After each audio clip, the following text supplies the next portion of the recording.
পিতৃ মাতৃয়ে কৰে দিন হাজিৰা অযুত সপোন বুকুত বান্ধি পঢ়ুৱাইছে জীয়ৰীক দৰিদ্ৰতাকো নেওচি জীয়ৰীয়ে পূৰ কৰিছে সপোন জীয়ৰীৰ সফলতাত দুচকুৰে নিগৰিছে আনন্দৰ চকুলো এক দৰিদ্ৰ জীৱনৰ জীয়া কাহিনী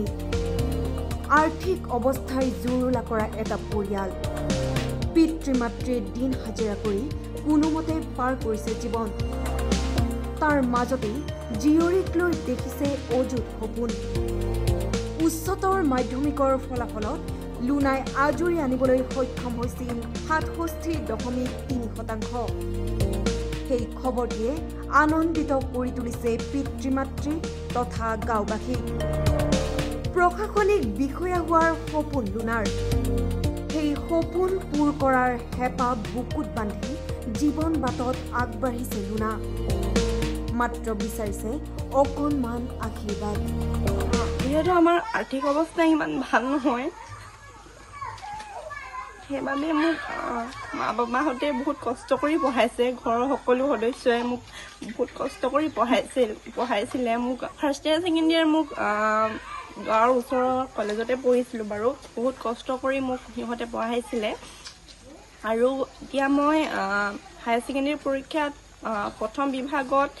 67.2% লৈ মই পাছ কৰিবলৈ সক্ষম হৈছোঁ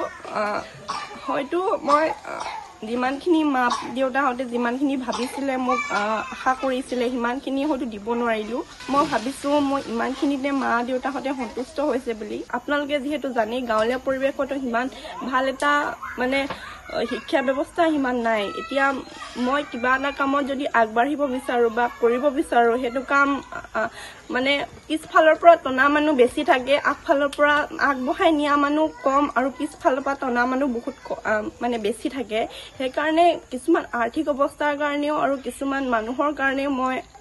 কিছুমান ক্ষেত্ৰত আগবাঢ়িব পৰা নাই মা দেউতাই মোৰ কাৰণে বহুত কষ্ট কৰিছিলে সঁচা কথা ক'বলৈ গ'লে মই যেতিয়া হোষ্টেলত যেতিয়া মই আছিলোঁ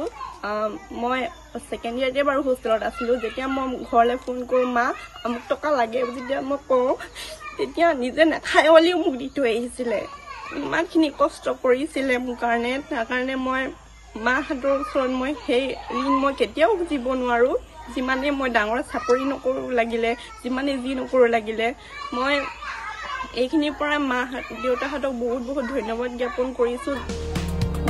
তিনিচুকীয়াৰ পৰা হিমাংশু বৰুৱাৰ সহযোগত জয়ন্ত মৰাণ ৰিপৰ্ট টাইম।